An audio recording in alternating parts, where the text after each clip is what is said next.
Seni kaybettiğimde de böyle. Yanına gitmem lazım. Asya! Mahmut bana ilaç veriyormuş. Çocuklar onu Özge ben. yapacaksın. Seni vereceğim polise. Merhaba. Güven'in karısı. Yerim bitti. Şimdi sıra benimkine geldi değil mi? Yabani. Ferhan Soysal'a. Şu oyunu bitirelim artık. Sen dahil. Yakalandım. Dedemi annen öldürmüş.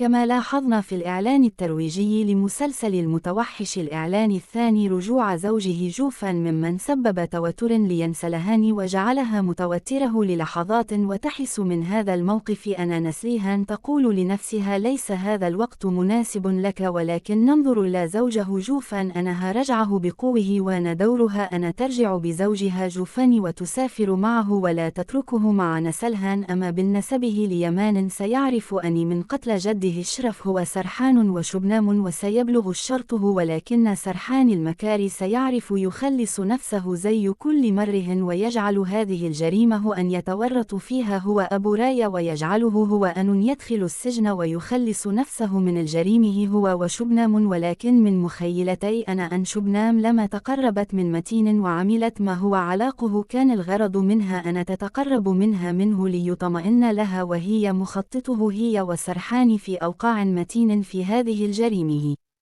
أما بالنسبه لرويا بعدما تعرف أن والدها متين هو من قتل الجد شرف ستنهار ولكن يامان مش يستحمل وسيقول لها كلام جارح يجعل العلاقة ما بين إيمان ورويه متوتره ومن الممكن أن ينفصل لوقت قصير.